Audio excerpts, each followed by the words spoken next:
Thank you. Good evening, ladies and gentlemen. You're welcome to the third webinar of World Environment Day Exhibition, WEDex 2025. WEDex is the flagship product of Green Hub Africa Foundation and is a platform that attracts strategic partners to promote the cause of the environment with the United Nations World Environment theme annually. Today's webinar is the last of 3 webinars that we have curated as we lead up to commemorating World Environment Day. This year's edition is particularly special to us at Green Hub Africa because this is the 5th year anniversary since we launched this collaborative initiative with all of our strategic partners, whom you can see on our screen today. The theme for this year's World Environment Day is Ending Plastic Pollution, and WEDex has curated a series of engagements and conversations to highlight the urgency to address the issue of plastic pollution in Nigeria by highlighting policy interventions, youth initiatives, community-driven initiatives, and opportunities to scale up financing to ensure we reach the goal. I'm Wanda Seriki, WEDex Project Coordinator, and I'm honored to serve as your moderator for this crucial conversation. And co-moderating with me is Dr. Oluseyi Shoren of United Nations Information Center. Kindly introduce yourselves in the chat box.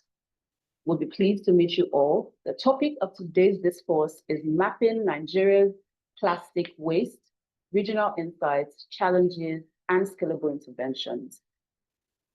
You will be hearing today from our host of panelists who are by all means experts in their various fields, and they have come here this evening to share their wealth of knowledge. We're really pleased that you've come also to listen in and learn, and we hope that this will be a very good learning experience for us all as we chat this course. A few housekeeping rules on your screen right now is the agenda, and this is just to highlight what we'll be doing. Please go ahead and introduce yourselves. I'll take in a message from the UN Resident and Humanitarian Coordinator. We'll then have the keynote presentation by the Nigerian Environmental Society President in person of Dr. Okobia. Then a panel presentation from the different next chapters representatives from the 6 geopolitical zones of Nigeria. And then we'll swiftly move into the panel discussion as we go along the panel presentation, then have a Q&A session, and then closing. A few housekeeping rules, please. Next slide. Thank you.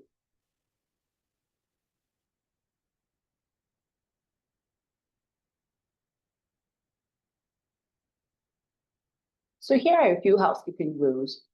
For all attendees, you're encouraged to please introduce yourselves in the chat box menu. In terms of etiquette, please, we ask that you keep all the conversations in the chat box relevant to the theme and the conversation. We also ask that you use the chat function to put in your questions as the panel presentations are made. Support and I will also be working to ensure that your voices are amplified, and we'll be sharing your questions as we move along. We ask that you please maintain a respectful tone when in the conversation, and then for any support, please, we ask that you reach out to technical support, which is the Green Hub Africa Foundation team, and you can private message them, and they will be sure to help you. Thank you. So without much further ado, next slide, please. I would like to, can we have the video played? Thank you.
Today, on World Environment Day, we confront a crisis choking Nigeria's cities, rivers and coastline, plastic pollution. From the lagoon of Lagos to the creek of Bayelsa to the dry land of the north, plastic wastes block waterway, worsen flooding, contaminate soil and threaten food chain. Nigeria generates over 2.5 million tons of plastic waste annually, and only 12% of it is recycled. This isn't just an environmental issue, it's a development emergency.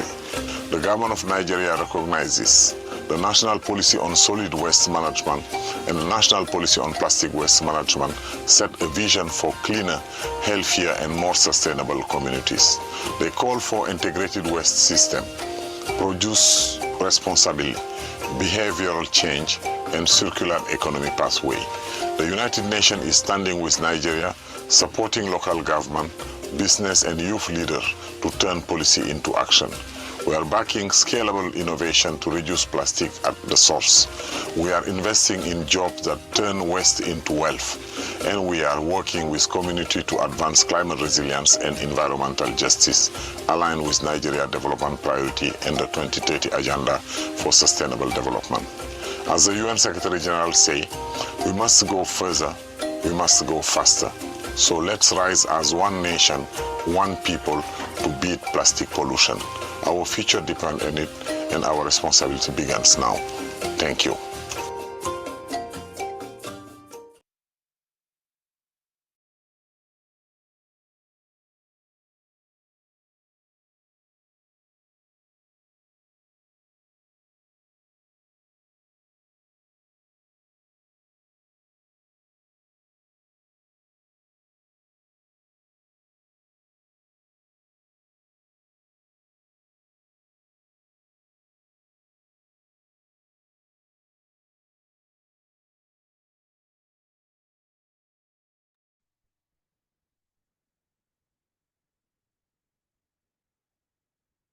Okay, thank you very much. Without much further ado, we will bring up the keynote. We'll have the keynote presenter now. The keynote presenter is Dr. Okobia, Fellow of Nigerian Environmental Society, and is also the next president. Dr. Okobia is a seasoned environmental practitioner and technocrat with over 25 years of administrative experience. He currently serves as managing director of multiple companies, including Goldmine Finance Limited and Limson Leosantino Limited, and as a fellow and current national president of the Nigerian Environmental Society. It's a pleasure to have you, sir. You have the microphone. Thank you. Thank you for this opportunity and privilege. Good evening, everyone. I most sincerely first thank the United Nations and our partners, Green Up Africa, Sterling One, IHS, and the Institute of Environmental Practitioners of Nigeria. I want to just give an overview on the issues of plastic waste in Nigeria. Well, we know that municipal solid waste management globally is a challenge if not properly managed. It is important to note that while the global north is evolving with creative waste management techniques, the global south is struggling with municipal solid waste management. Is this a metaphor? The answer is no. It is the real situation. However, the issues of plastic waste has emerged as one of the most pressing environmental issues in Nigeria, with profound implications on public health, the ecosystem, and the economy. And this is driven by rapid urbanization, population growth, and increased consumption of packaged goods. Plastic waste generation has surged in recent years. Ironically, the plastic waste are supposed to create wealth and not challenges. And I think that is why we have come together to discuss these issues with key experts, both in the area of policy, private sector, the academia, and the government. In many societies and communities, single use of plastic, such as sachet water bags, shopping bags, and disposable packaging has become ubiquitous due to their affordability and convenience. And we all agree with this. Everybody, you are buying bottled water because it's convenient for you to move around with it. However, the lack of robust waste management system and poor recycling infrastructure, please take note of this. Robust waste management system and poor recycling infrastructure has exacerbated the problem, leading to widespread pollution of land and water bodies by plastics. However, we will agree that there are policies and laws with regulatory and enforcement agencies of government at national, subnational, and the local levels. Yet, the issue of plastic pollution keeps increasing. Let's not exonerate the users at this point. The users, me and you, are a major culprit in the plastic pollution chain. The key legislation governing waste management is the NESRA Act of 2018 as amended, which I was privileged to be part of at the National Assembly. If you look at those laws, which I will encourage us to do after now, NESRA has 35 environmental regulations, 35. And of that 35, the key regulation hovering around waste management and plastic pollution is the National Environmental Sanitation and Waste Control Regulation, SI number 28 of 2009. If you go to that law or that regulation and look through it carefully, I'll just pick a few of those laws because Mrs. Kiton will be talking on regulations and policies, but I'll just pick a few to show that we all have duties and obligations with regards to plastic management. In Part 2, Environmental Sanitation, Schedule 2, which speaks about duties and obligations, it states that any person whose activities generate waste shall segregate such waste by separating all recyclable waste before putting them out for collection. That is where our commitment comes into play. But do we do that? No, we don't. But we may want to say, oh, but there are no infrastructures and no vendors and no facilities that picks the recycling materials. Well, we have different cycles of waste that we generate from our individual homes, from the factories or facilities, from medical to biodegradable to recyclable to construction. But let's take, for example, a critical, real, true situation from the Lagos State end. The ban on plastic or single-use plastic by the Lagos State government last year sparked international interest. I was interviewed by the South African Broadcasting Corporation live on radio because of that announcement. However, the Lagos State has taken the bull by the horn to announce full enforcement of the ban on single plastic starting from 1st of July, which is next month. While we congratulate and others are taking, a tone on the ban, we must also look at critical issues that surround the waste management and the plastic pollution that we are speaking about today. What is the way forward to plastic waste management in Nigeria? There are a lot of issues we can look at. When we look at the adoption of, recycled energy model, these are key challenges we must address. Enhanced waste segregation and collection, which is paramount. And that is huge resource if it is put into proper use, because it's going to employ vendors, it's going to create employment for those that will be working with the vendors, are going to have separate waste streams that will be evacuating those waste to the various recycling or management facilities. Public awareness, which NES is doing. policy implementation and enforcement. Enforcement of these laws are a critical part of the challenge. I'm glad the DG Nezra is going to be part of this conversation. Private sector collaboration. We've brought in private sectors to hear from them. What are they doing? What are they not doing? Incentivizing innovation solutions, which the government and those regulatory agencies will need to look at. While we agree that these challenges are there and we need to, come up with innovative ideas and put infrastructures in place, we must also recognize companies, private sectors who have, taken challenges to, recycle waste, mostly plastic waste. Loma is doing that. Coca-Cola Packaging Hub in Lagos, they are processing 13,000 metric tons of plastic waste annually, PET bottles. You have Cartani, you have Eco Waste to Wealth, who is part of this presentation today. You have WeCycle, just name them. We have a lot of private companies who have taken up most of these challenges. What are the critical challenges if we want to speak to the issues in plastic waste management? One of the critical challenges is inadequate waste management infrastructure.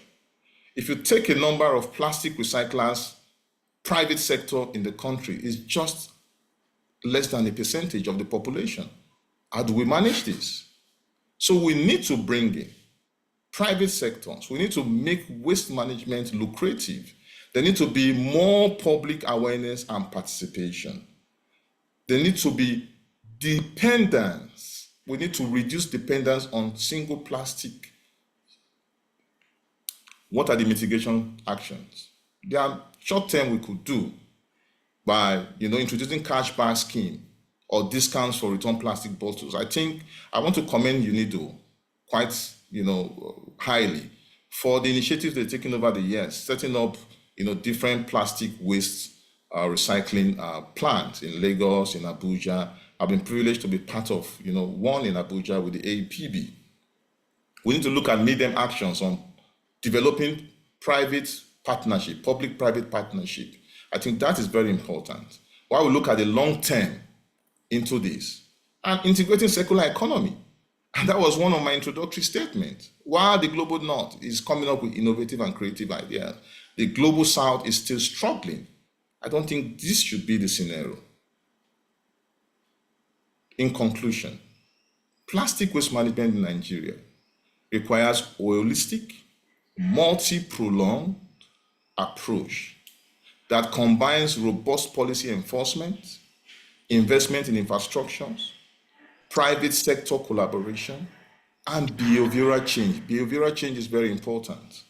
By implementing these strategies, Nigeria can transform plastic waste from an environmental challenge into an economic opportunity, creating jobs, protecting the ecosystem, and fostering sustainable development. I look forward to the presentations today from the various speakers, and I hope we enjoy and learn from this webinar. Thank you for this opportunity.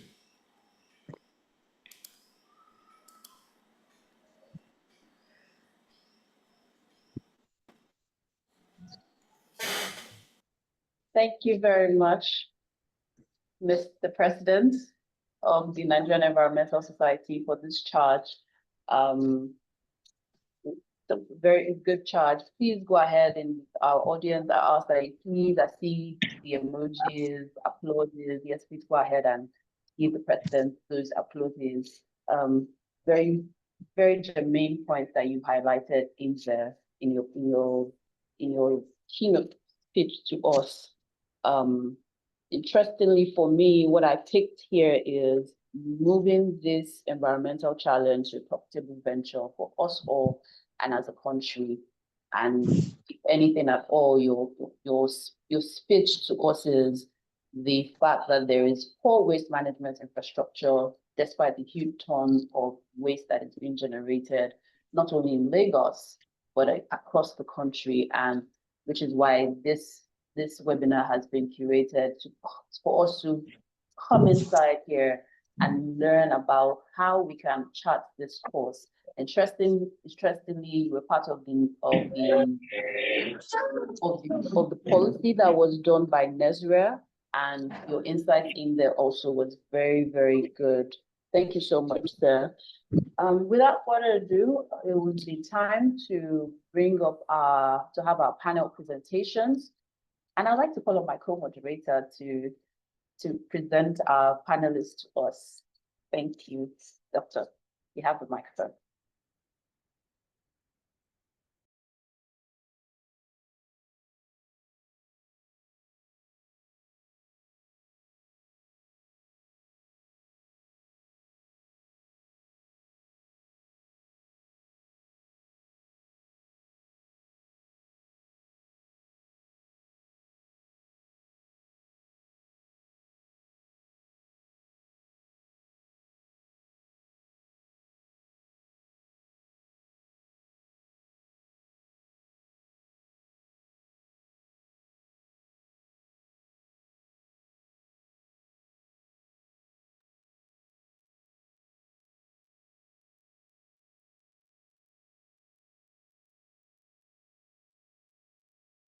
Okay, we'll go right into the presentations. Our panelists for this evening are Dr. Lawal Anako Opotu, who is representing Next Chapter Northwest, Dr. Ali Andesi Kuteb Yakubu, also representing in Next Chapter North Central.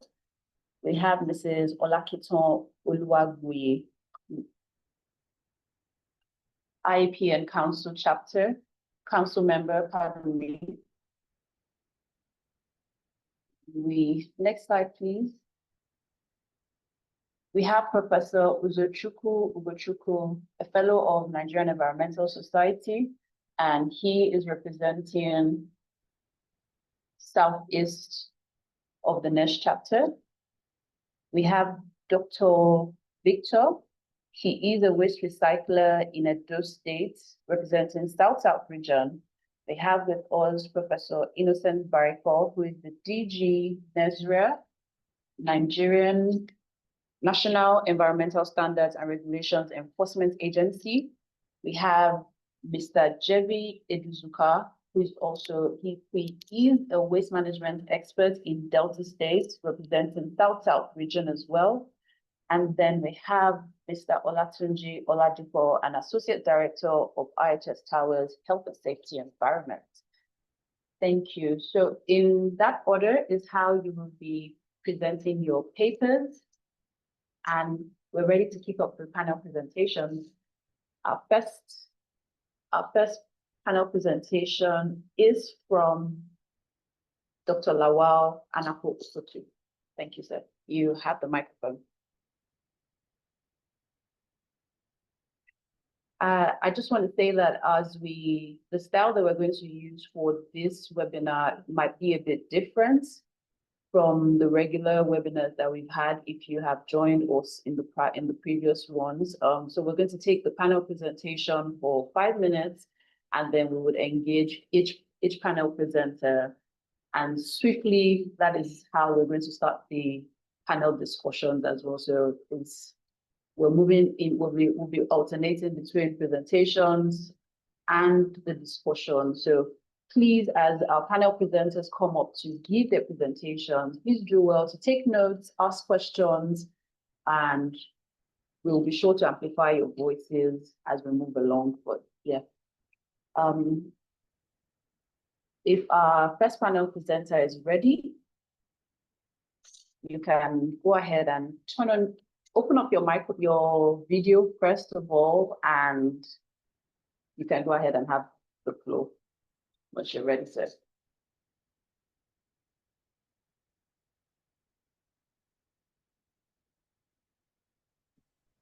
Dr. Lawal? Good afternoon.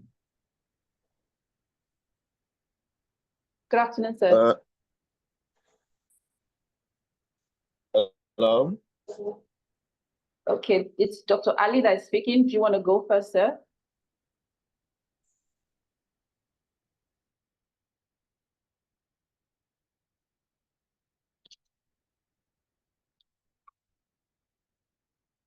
Please, can we take Mrs. Kiton? Can we take Okay. Mrs. Kiton and Jevi? By all means. Okay, Mrs. Kiton, you have the floor, ma'am. Support, please help with projecting her slides. Thank you.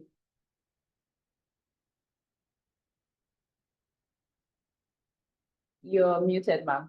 Okay, good afternoon, everyone. Thank you. It's a privilege to be here, and I thank the sponsors and the organizer for this. The next president has spoken main issues that it's affecting the plastic issues in the country. And I'm just going to touch on about 4 aspects of it. I think you can help me to scroll down. My focus is on strengthening the national legal actions, policies that have been instituted, and the enforcement strategy for plastic pollution. That's the focus I want to bring to the floor. So it's going to take 3 outlines. It's basically talking about what waste management practices we have in the country and the circular economy, the challenges of the policies or the regulatory or enforcement, and of course, some suggestions for the way forward. Next slide, please. So, since 2005, we had the National Environmental Sanitation Policy. We have the Healthcare Waste Management Policy that speaks about everything in the healthcare sector, but plastic is part of the waste stream. We have the National Policy on Solid Waste Management 2020 that took cognizance of all kinds of waste stream. And in 2020 as well, we had the Plastic Waste Management Policy as well. Then in 2022, the waste battery. I brought this to bear because they all have plastics. But as Dr. Kovia said, since 2005, there has been a policy on sanitation, and Nigeria is the ombudsman, the main primary enforcement agency, who has to enforce all these policies. The one on sanitation policy, there's a regulation since 2009. The one on plastic, there's a regulation as far back as just last year. So we have enough tools on ground in terms of regulatory framework. Next slide. Let's focus now on the plastics. With plastic policy, that's the next slide, that speaks to it in 2021, you will see that it has targets.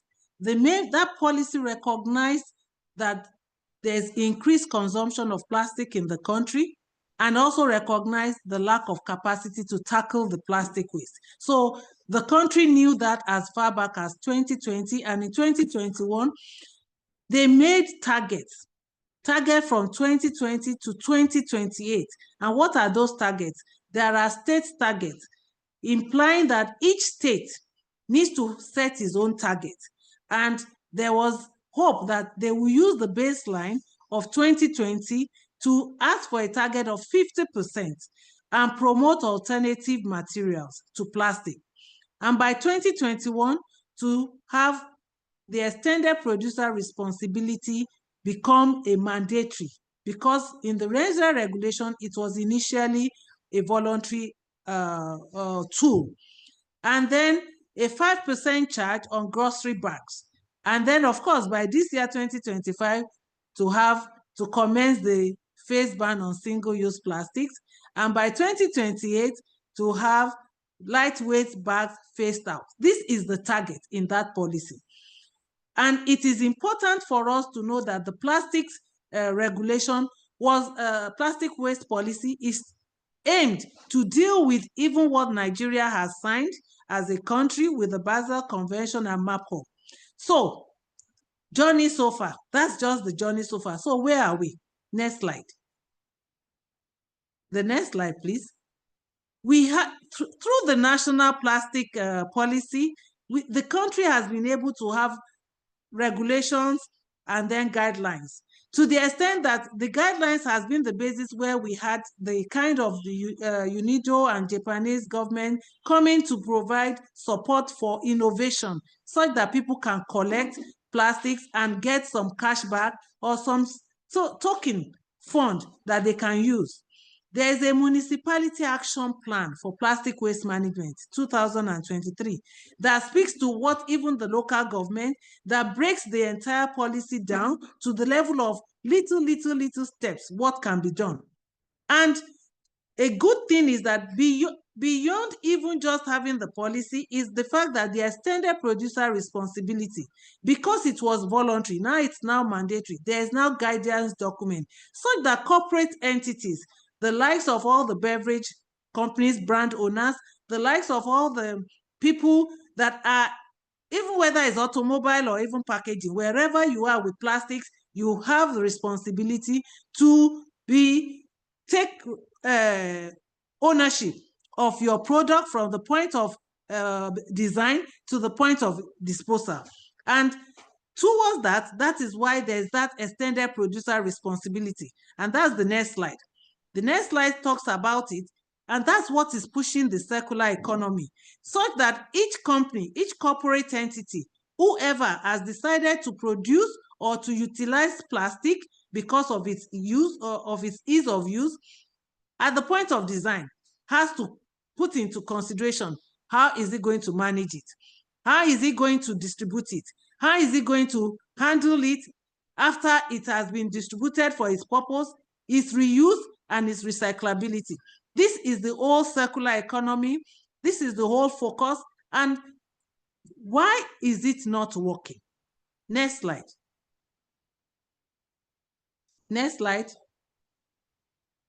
Circular economy and all that. Why is it not working? Good. I want to go straight to why is it not working. The challenges. Attitudinal. Dr. Koba said it, me and you. Every one of us there, even those of us that are here and those that are outside. There are those who have limited knowledge. There are those who have misconceptions. There's the apathy and indifference in the country. There is no sense of responsibility or convenience-oriented behavior, lack of effort, numerous things, lack of environmental values, cultural and social factor. I had an experience. I met a very talented, this issue of attitudinal is not a question of education level. I met someone that we came down from the plane. We were walking towards the taxi park just to get a vehicle or whatever. And the suite they gave to us in the plane, and a professional person, he licked it. Naturally, he just dropped it. And I took him up and it felt like I even was insulting him. It's a convenience-oriented behavior. He did not, as educated as he was, he did it without even thinking about it. And this is the fact that there's attitudinal issue. And with the attitudinal issue, we have to work on it. If we are going to make good promise from plastic waste policy, we need to do two things. The first one is that we ourselves must make that singular change to want to do the right thing. If we are not ready to do the right thing, to take the alternatives, government had made policy now, has said we should use alternatives. What are those alternatives to single-use plastic? They are available, bottles or glass or whatever. We have the opportunity to take that decision. You can take even the bags to the market, and when you take the bags to the market, you will not have to take a single use. Those are things. Open dumping and burning remains a problem in the country, and that's the lack of infrastructure. But if EPR is working, and EPR can only work when there's enforcement. If EPR will work, Nigeria has to take its responsibility. The second thing that I believe that if we have a day for collection of recyclables, Dr. Okobia mentioned all the recyclers, WeCyclers, Katana, all of them that are there, they have a shortage of feedstock. We are not separating waste. And for those who separate waste in their houses, nobody is coming to collect it separately. They collect it and commingle it with all the other waste. So if today our webinar will make a difference, let's advocate for collection day for recyclables. The moment that is done across the country, we will make good money for it. The people in the operational area will be able to package waste properly. We import waste even into this country as at the moment.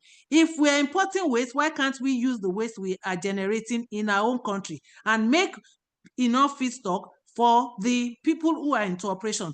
That singular decision will make a difference. The second thing that I know will make a difference is that our policy does not have a bite. It doesn't have a bite. There is no auditing. Today, if Nigeria decides to audit even the state government, it is in the National Sanitation Law of 2009. If they decide to go and audit each of the Olusosun, of the AEPB Goza site, of Kano site, that Malari, if they go to audit those sites, they don't need to come, they just want to audit to see that it's been done properly.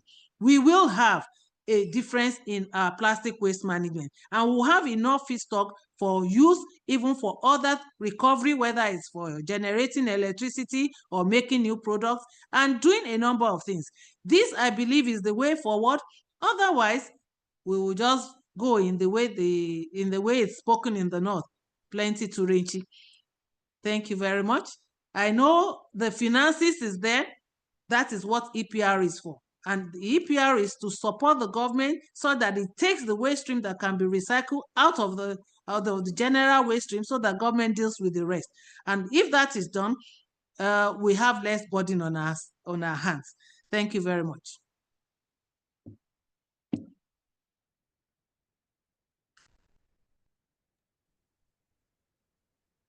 Thank you very much, ma'am, for your presentation. Very, very insightful. Just as I said, we'll be asking questions. The first question that I would like to ask is, based upon what you highlighted, that we're even importing waste into the country. First, does that not kick against the Basel Convention? And does this highlight that perhaps maybe as a country, we're not even mapping our waste source generation appropriately? Thank you. Very correct. It just shows we haven't mapped it. We have enough waste stream in the country that we do not need to import waste. But when we have not mapped it, when we have not separated it, when we have not collected the separated waste, what do you expect next? Basel Convention gives room that you can import recyclable materials. And those recyclable materials are listed. And when companies now ask and go through the protocols and request from the Federal Ministry of Environment, then what next do we expect from them to do? In as much as it sounds completely inconceivable that why would you want to import waste to where we have a structure? Yes, the companies will list the fact that they do not have feedstock. In the waste stream in the country today now, with plastics, they are saying the same, yet plastic is clogging the whole of our river channel. In other waste stream, battery is the same story, the same thing, the textile. So we have not mapped it, but the main problem that is not mapped is it's not separated. If we separate our waste from household and it's collected, that's why I said a solution would be to have collection day for recyclables. The moment that is done, they can pack it and baggage it, and then it becomes feedstock. But when it's not done, commingled waste does not work in factory.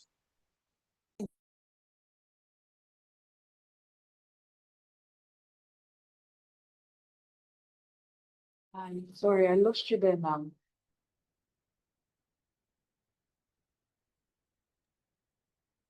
Oh, I don't know where you head up to. Commingled waste, if it's not properly separated, then lost you. I believe it's the same for everyone because your microphone. Yeah, that was it. Commingled waste will not work in the factory because it will clog their machine, and no one wants to invest in machines and then it gets broken down every minute. So we need separated waste, and we can only get separated waste when we have collection date for recyclables. Thank you. Over. Thank you, ma'am. Perhaps the last question that I want to engage you on is perhaps if you can shed more light on the Municipality Action Plan for Plastic Waste Management 2023. I believe that this might be new information for you.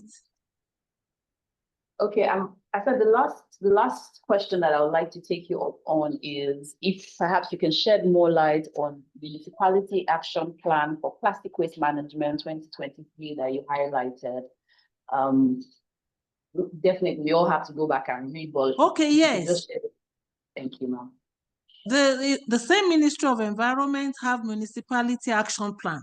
And so what they did was that rather than just leave the policy, the national policy on plastic waste just like that, because it was recognized that a number of officers probably won't even read it. And if you do not read, you do not understand what your expectations are. So it was broken down to little things with infographics, such that local government. So the first thing that was done was that all the local government and state professionals in the environment sector were brought to understand what is the national policy on plastic waste, and then developed municipality action plan. But it was not developed for them. They developed it in line with the national policy itself, so that they could see what they can do and how they can meet the targets. Because these targets that had been written are targets at the national level. But here we are, 774 local government. How are they going to do it? So each of the local government had to come around to do this. Yet it is still, and the reason they made them to do it so that they can take ownership and do. And that is the outcome we are seeing with the single-use ban across states, where they feel they can handle it, and where we are seeing actions with even some of the shops now banning, because the same local government are the ones who will go and visit these shops or take the necessary things, not at the national level. This is where you are seeing action. It's one step at a time, but this is part of the progress. So it does sound like progress. Hopefully more local governments can jump on board to implement this. Mr. Ogie Tobore, may I ask that you put your question in the chat box? We'll be sure to read it.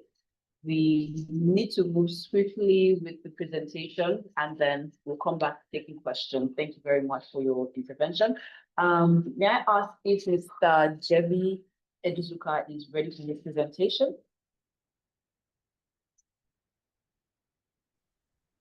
Yes, good evening all.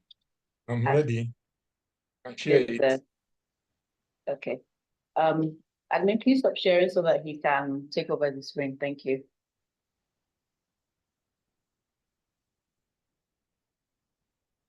I can share from my end, or you are sharing from your end? If you want, you can definitely share from your end, sir. Admin, please stop sharing screen. Thank you very much.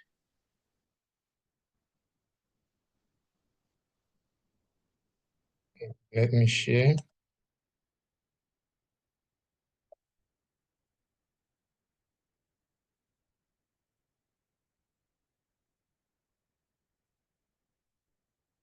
You can see my screen? Yes, we can, sir. Okay, good evening all.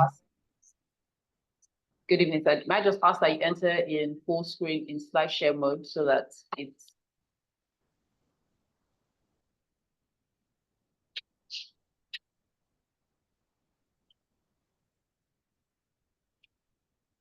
perfect, sir. Thank you. Okay, so good evening all. My name is Geospatial Eduzuka. I'm a member of the Nigerian Environmental Society Delta State chapter. I've been a financial secretary before and internal auditor. And I'm also the CEO of JD Ventures Environmental Management Limited.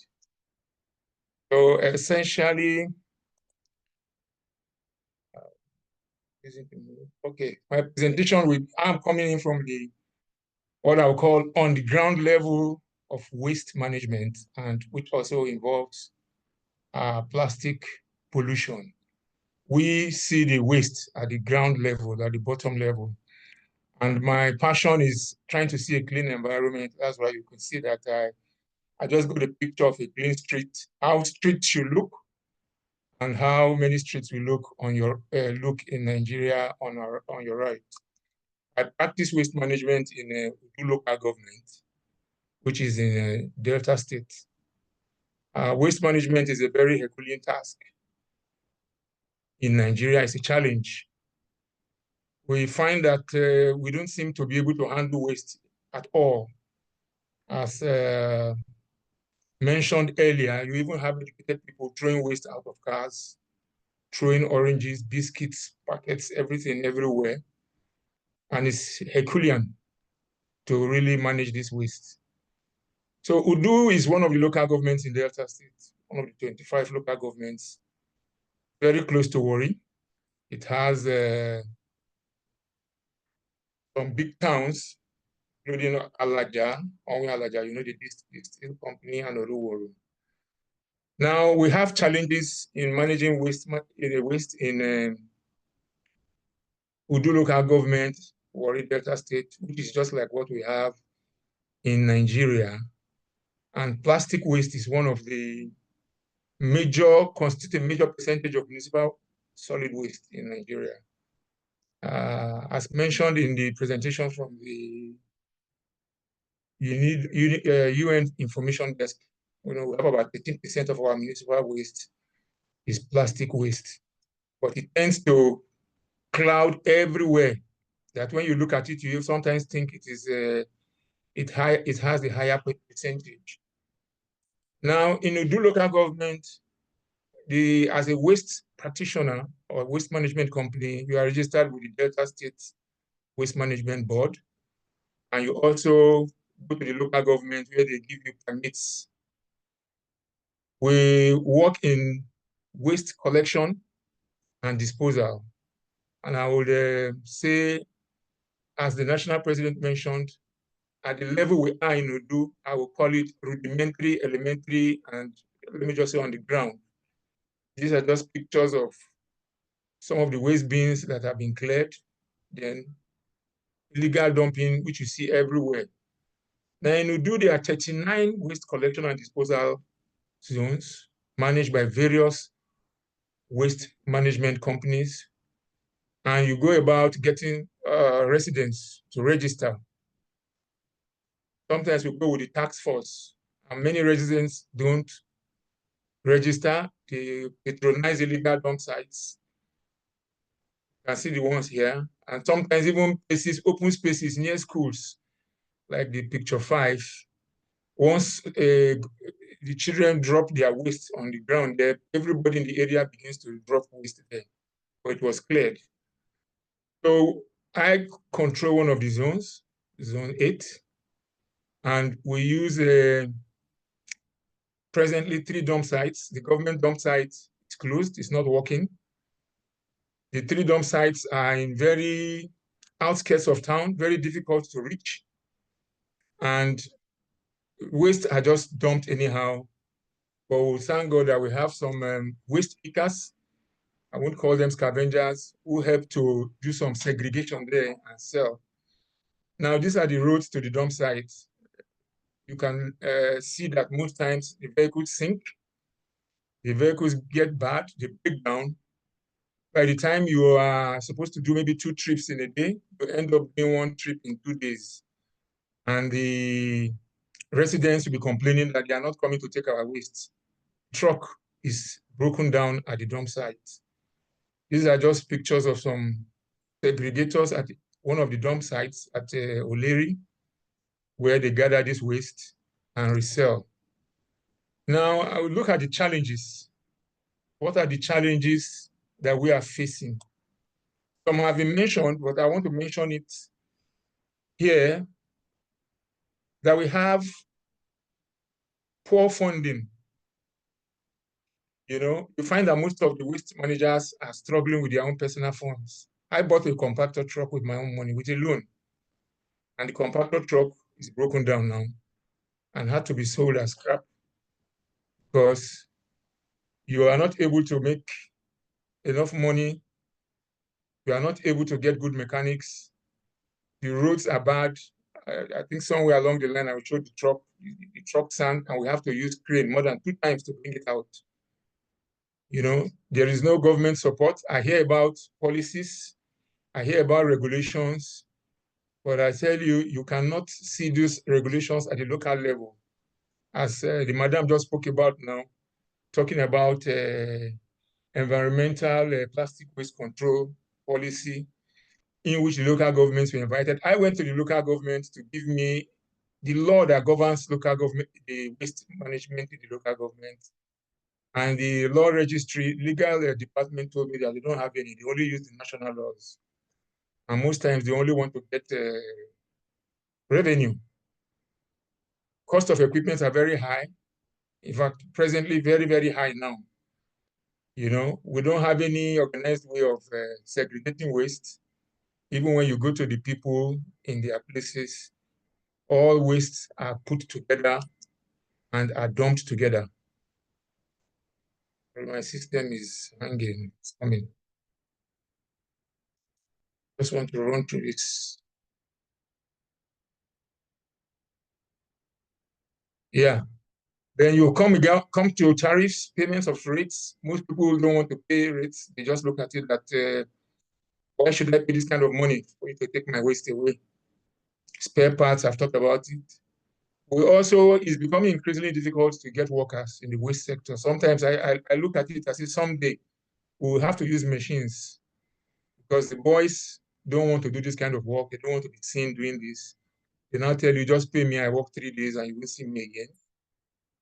Of course, there's poor enforcement, there's corruption, and most people don't even know of any of these laws. There is poor publicity. Then it comes to dump sites, we don't have. I hear about recycling plants, and I think these recycling plants, I can't remember anyone in Delta State. I know there was one that was done in Asaba. I don't know if it's functioning. In the Wari area, there is nothing like a recycling plant. The waste are collected and sent to the merchants who take them to Onitsha or somewhere else to compress. These are the kind of trucks that the waste managers are using now. This was my compactor's truck where it sank and we had to struggle to bring it out with a crane. Now, recommendations, which I hope we will find a way to implement.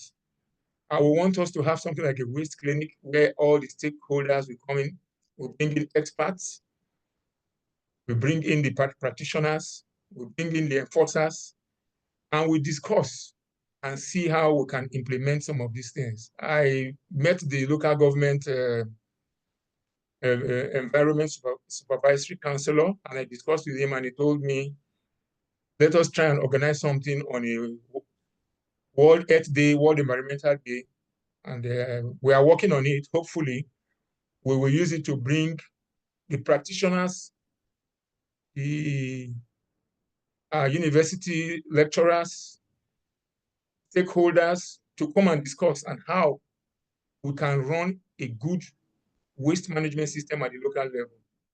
Also, we had the C4 program in 2015, I think 2015 to 2016, 17, which centralized the waste system and did an enumeration of all residents and registered everybody, and you just get your waste bill like NEPA bill. And they got a task force to make sure everybody participated, pay the money into a central account, and this is given to the waste managers and the local government and the computer system. If we have a centralized system, it will help to bring everybody in, and it will even reduce the cost running it. We also need government funding. I'm proposing a Clean Delta Fund where PSPs, the waste managers, and people involved in the waste management business can get cheap loans, at low rates to get equipment. Also, we need public education. We need awareness campaigns. We need regular training for practitioners. During the C4 program, they organized training for practitioners, everybody, driver, helper, managers. We had series of trainings and it helped in making the environment clean. Then also want recycling plants to be established. We will need the public and private sector to come in. The local government should work on bylaws. We should have strict enforcement of laws. Then we should encourage the idea of gardens and parks. When you travel abroad, you see them everywhere, and you just feel like sitting down and taking pictures. I find it difficult to take picture anywhere here because you can't see anywhere that is green. That you can say, let me relax, take some pictures, do some video, some shoots. My system is coming, it's just hanging a little bit. So I'll just run through the conclusion. Yeah, so in conclusion, plastic waste is used everywhere in our lives. So we should try to encourage waste sorting at the collection point, as mentioned earlier by the previous speakers, because it helps. And if we can have a system where people are paid cash, even if it's little cash, it will encourage people. Children will begin to pick nylon bags from the streets. You will not even see nylon bags. There should be a central waste management database system. Right now, in my area, I can tell you maybe like 50% of the residents don't participate in the waste management system. Some in a compound, you see 3 flats, 2 will say I will do, the other ones I'm not doing. Where are they throwing their waste? They're throwing it somewhere. So in conclusion, I would recommend that we need the government, to muster the political will to drive a clean, sustainable environment. Private organizations, international agencies can also support. We can achieve a clean, waste-free environment when we start from the individual level. We should practice cleanliness in our homes, offices, and societies, and good disposal of waste. Everyone has a responsibility. We can tackle waste management, we will reduce plastic pollution. Thank you very much.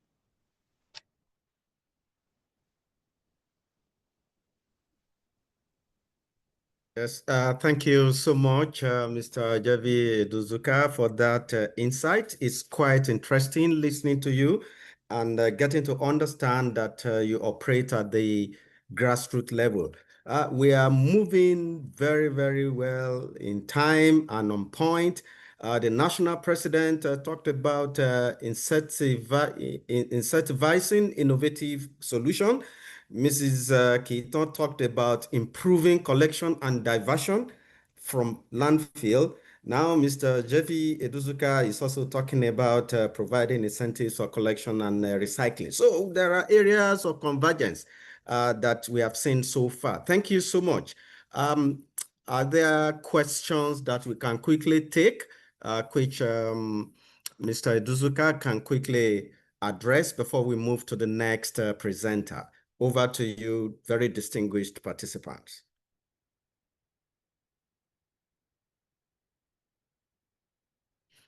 From the chat box.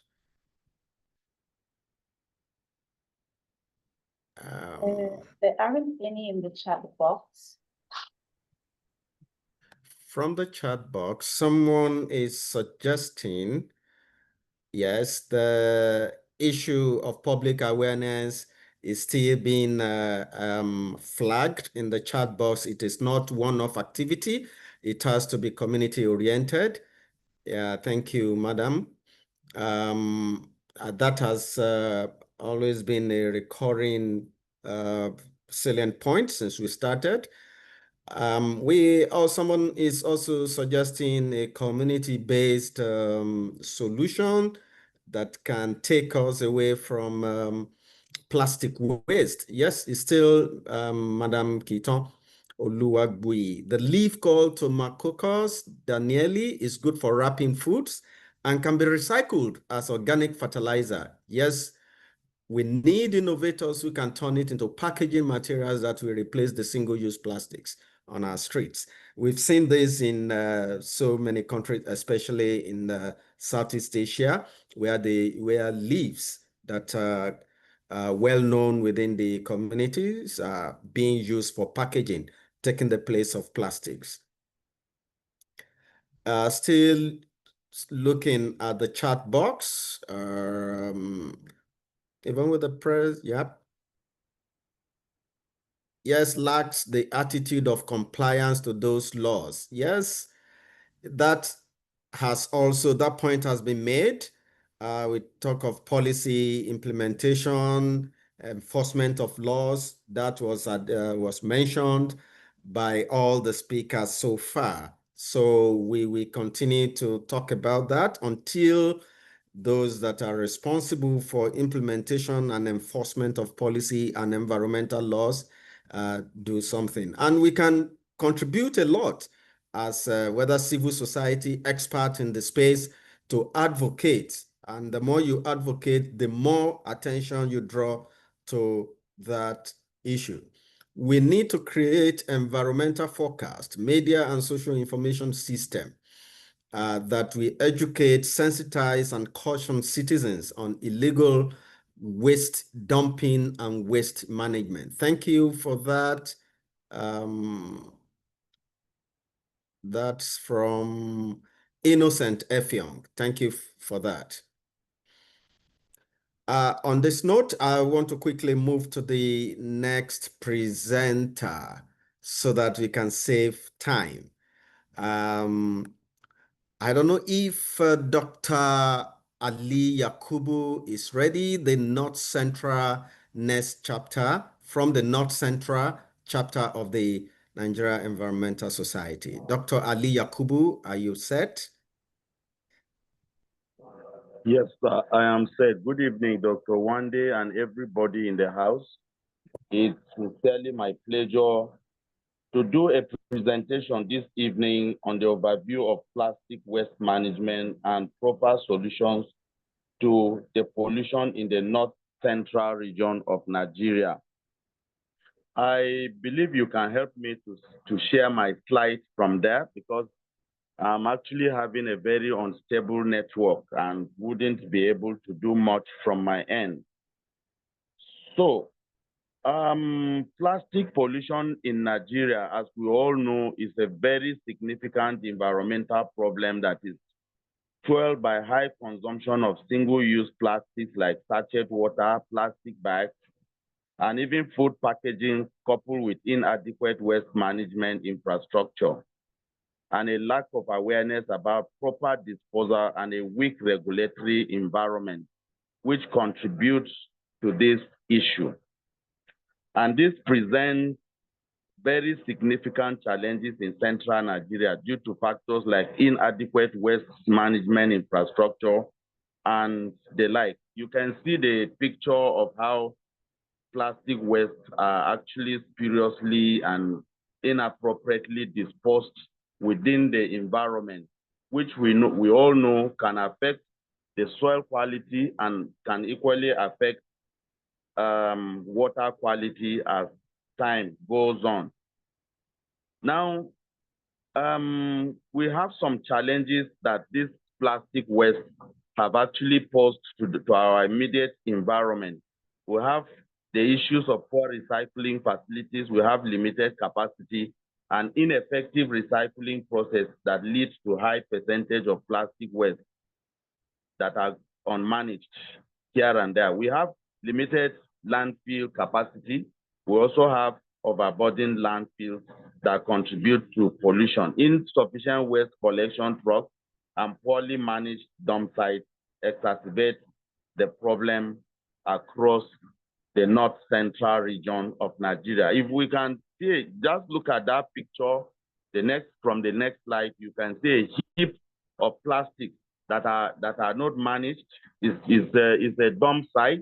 It's not an approved dump site per se, but it is just there and is actually posing serious problems to the environment. We have the issue of lack of awareness or low awareness and lack of education. And all these ones are issues that are actually a very big problems to the issues of plastic pollution. So we have widespread use of single-use plastics, which the national president and the earlier speakers have been able to actually talk about them earlier. So the issue of convenience and affordability has actually made this bag to become something that is readily available in the hands of people who cannot afford the other kind of bags that are user and environmentally friendly. You can see in the next slide how people are using it freely. Once you get to the market, you just get the plastics that are readily available. In fact, they are even given to users free of charge without any cost. That is why you could see that people have access to it. It also impacts livelihoods and the health too. So you can see the issue of flooding. You can see the issue of water pollution. You can see the issue of the health risk that the microplastics that have become part and parcel of our water system are actually causing the environment and even impacting on the health of the residents of the north central Nigeria. Looking at the water here, the river, you can see how it's clogged. That's in the next slide. It's clogged with the plastic here and there, and it has made this water to turn its color from the normal water color to, a different color. And these are the kind of pollutants that once are ingested by the aquatic organisms, aquatic animals, and if people get to ingest them too, they become the causes of cancer and other forms of ailments that people are actually suffering from day by day. Now we have the issue of environmental degradation. You can see issue of soil contamination, habitat loss, microplastic pollution, and all that. So the volume of plastic generated in the FCT and even in the central part of Nigeria is actually very alarming. So in the Federal Capital Territory of Nigeria, the volume of plastic waste generated is substantial. Well, a precise figure for the FCT alone is not readily available. This calls for concerted efforts and concerted collaboration and partnership among all the partners that are present here today, in concert with the current government efforts to ensure that research is being carried out to actually map the dump sites where these plastic pollutants are dumped, and to equally empower researchers to be able to come up with the exact figures of all these pollutants across the central part of Nigeria. So it's estimated that Nigeria as a whole generates about 2.5 million tons of plastic waste annually, with Lagos, a major urban center, generating up to 870,000 tons. So from the national context, we can see that Nigeria is a significant generator of plastic waste, ranking 9th globally in terms of plastic pollution. And unfortunately, data across states are very scanty, and in some states and are completely non-existent in others. So now, while Lagos dominates in terms of volume, other major cities like Abuja also contribute some substantial amount. Nigeria's skyrocketing population growth rate has very great implications on consumption patterns. While this growth depletes the hydrospheric, atmospheric, lithospheric, and biospheric resources, it has direct relationship with plastic waste generation across the state. And as population growth increases, production rates in agriculture, construction, and industry, which contribute these plastic pollutants into the environment, are stepped up to fill or to cater for the needs of people for food, shelter, and clothing. And this also increased the quantum of plastic waste generated in the state. So the need for packaging and wrapping of every plastic also increases the utilization of single-use plastic by individuals and households for diverse uses. So a study conducted on Abuja found that plastic waste made up a significant portion of about 7.4 to about 2.85% of the total municipal solid waste at every dump site you visit. Out of the many pollutants you see around, plastic waste is a significant portion in that dump. So research in Abuja also indicated that waste generation rate of around 0.658 kg per capita per day, with the waste stream dominated by organic and plastic waste. So if we look at the causes of plastic pollution, you discover that plastic pollution in Nigeria is a problem. And also the sachet water, the high consumption of sachet water, plastic bag usage, food packaging, lack of collection systems, many areas lack sufficient waste collection and disposal systems, and this leads to indiscriminate dumping, underdeveloped landfills, and of course, lack of awareness and enforcement is another problem that is actually bedeviling the issues of pollution in the north central Nigeria.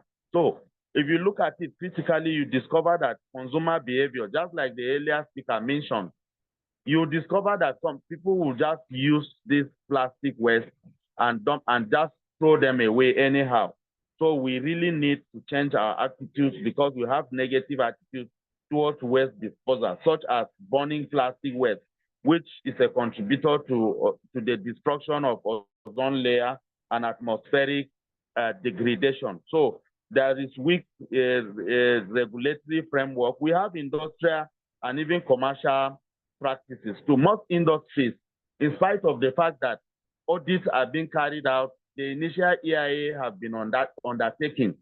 These practitioners, these industrialists, fail to really adhere to the tenet of environmental management and sustainability. So the increasing rate of production of single-use plastics by businesses actually contributes significantly to the waste stream. Then come the issue of lack of extended producer responsibility. This the earlier speakers have been able to talk about. Then the issues of PPP, which is polluter pay principle, which is a principle that I have not heard Nigeria do anything seriously about. And I believe if it is done, the more of such pollutants you generate and discard into the environment, the more money you pay as penalty for actually polluting the environment. We have major challenges is how to recycle this in Nigeria, with over 88% of plastic waste not being recycled. So while the exact volume of this are not actually determined, as mentioned earlier, in north central Nigeria, around Abuja, these plastic pollutants cause several negative environmental and health impacts. And this includes the clogging of drainage systems that lead to flooding within Kogi State, Taraba State, and even along River Niger, along River Benue too. You could see that there are floods that take place there year on year. So again, I can say that there is glimmer ray of hope, because if you go around, if you travel around the north central Nigeria, you discover that in Nasarawa State, if you get to Nasarawa town, you get to Lafia, Kefi, and even Karu, you discover that there are some hubs that have been developed with people collecting plastics and reselling them to people who are the recyclers and doing business in that value chain. And if you go to Jos Plateau, Shendam, Mangu, and other places in Plateau State too, you could see that some of these shops have been opened also to collect waste, precisely plastic, that are actually delivered to recycling plants in other locations. If you go to Niger State, you go to places like Mina, you go to places like Vida, Lapai, you see all these shops being open, collecting waste. If you go to Kwara, you go to Moaran, you go to Ilorin, Ofa, and other places, you discover that all these locations, all these outlets have been opened to actually collect waste.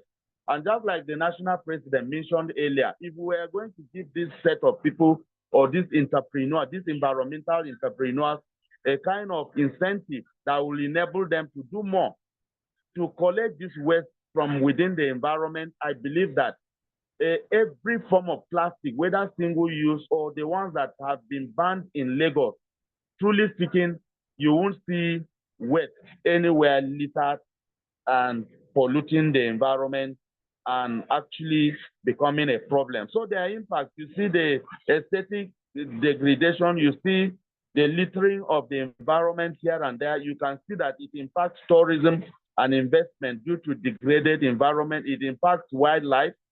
Then it has entanglement, it suffocates and it starves wildlife, particularly the aquatic life. And the current initiative in Nigeria is such that Nigeria is addressing its plastic waste problem through a combination of policy, technology, and community initiatives with a focus on reducing plastic use, improving recycling, and promoting circular economy. This will actually go a long way in ensuring that our environment is becoming, a sane environment and is livable. We need to put all our hands on deck to ensure that all these are achieved.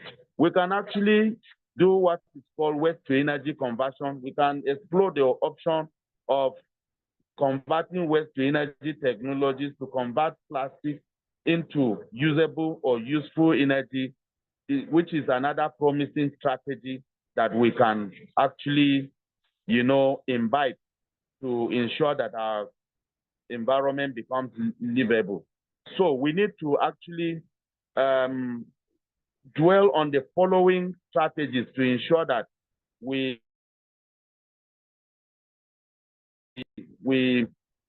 so the first one is extended user responsibility. The second one is polluter paid principle. The third one is recycling. The fourth one is enforcement and compliance, public awareness and attitude change. And we need to also put in our people the awareness that there are economic opportunities that are embedded in plastic waste dumps across the North Central and of course the entire country. We can actually create economic opportunities for individuals that are involved in waste collection and recycling. The examples of such initiatives are the installation of locally fabricated RVMs in Abuja recently, which Madam that talked earlier talked about the collaboration between the United Nations and the other partner. Loma in Lagos is actually doing well. They are doing a lot of waste management. They are doing a lot of community engagement. Nigeria Environmental Society also is actually doing a lot to ensure that awareness creation is key to ridding the environment of this menace of plastic pollution. Thank you, and God bless you.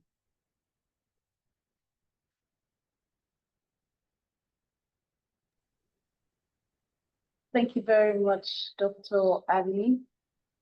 Very, very insightful presentation that you have touched on there. And I really like the way you chronicled the presentation from generation to pollution, highlighting the data gaps, the need for EPR, particularly PPP, and the need for awareness, and also showing us that even opportunities and projects have been done in some cities, particularly you highlighting the projects done in Federal Capital Territory. So thank you so much. I think on this note, it would be good to bring in other panelists to this conversation, and I'm going to be engaging, pardon me, the NESRA representative and IHS. I'm starting with the part of generation, and my question is to Mr. Oladipo of IHS. How would you characterize Nigeria's current response to plastic waste across the country in terms of generation? How has Nigeria responded, different parts of Nigeria responded to our plastic waste generation? Thank you.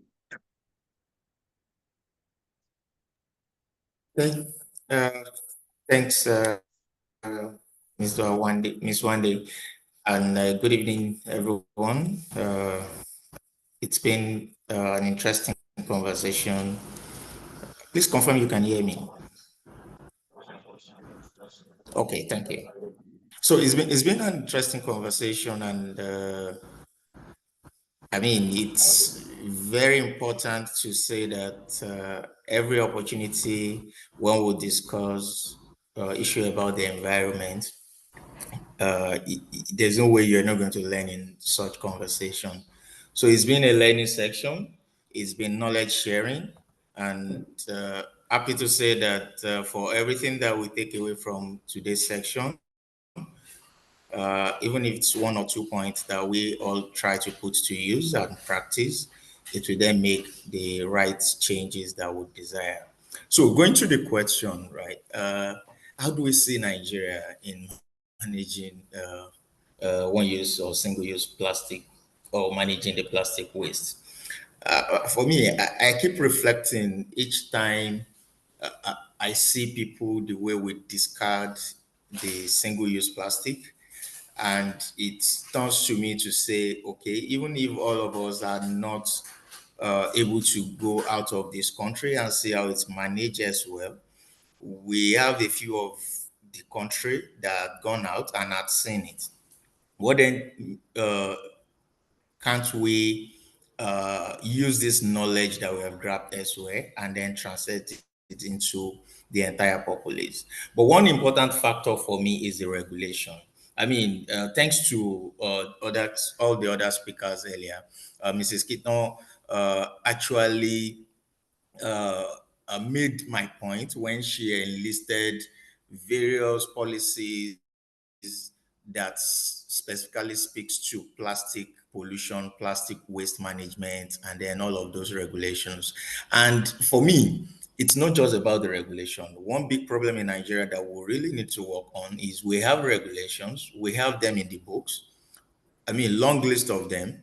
She highlighted to us about 5, 6 of them, and even the most recent one, not the ones that are as old as 20 years, but we have regulations made 2, 3, 5 years down the line, and they are not being implemented.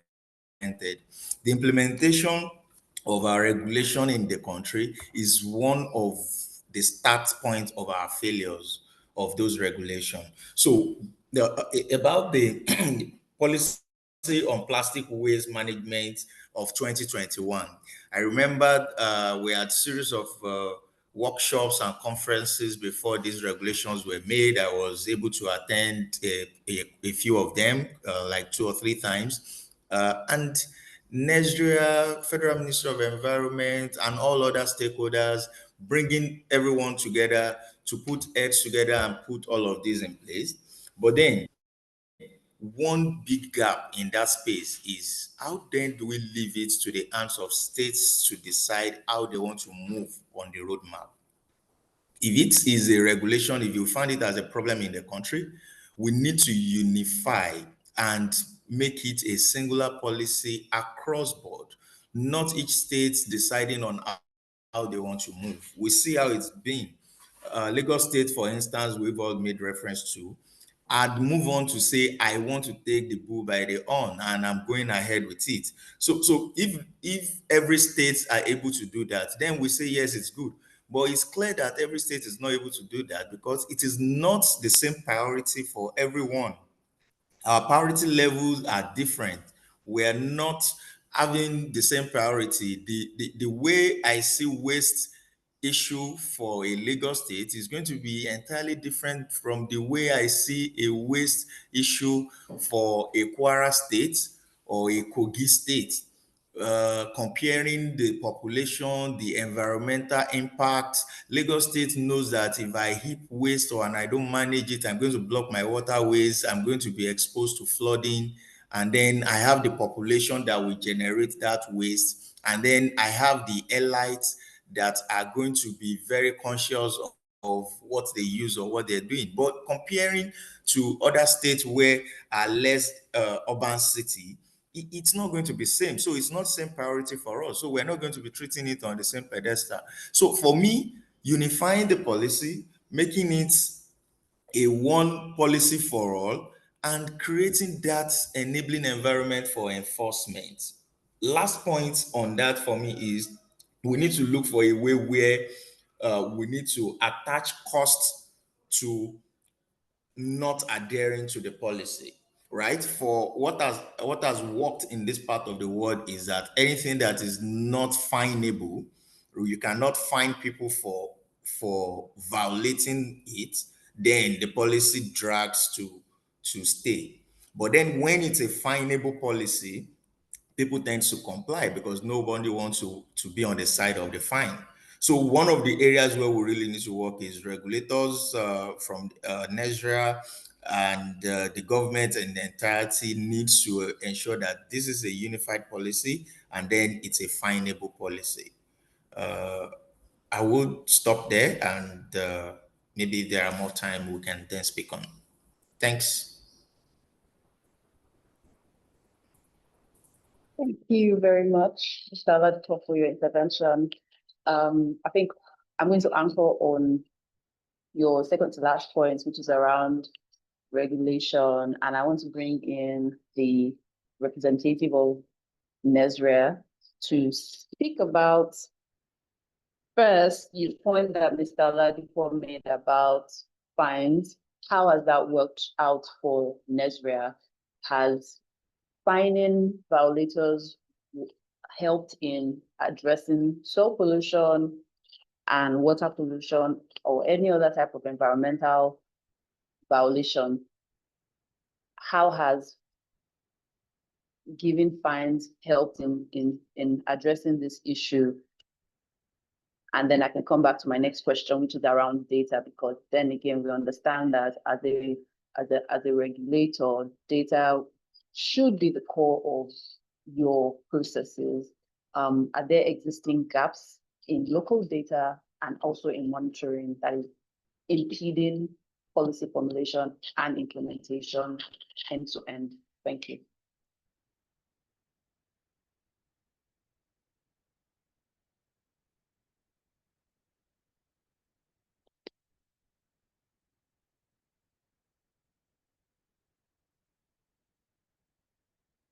Mr. Chukudi.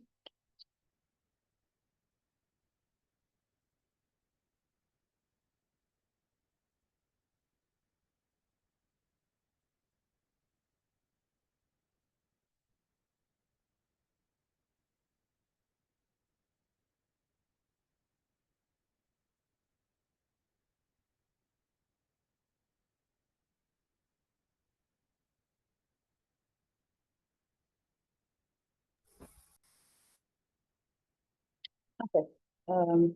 Seems he is not on the call again.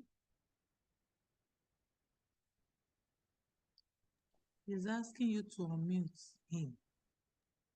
Okay, admin, please help with that.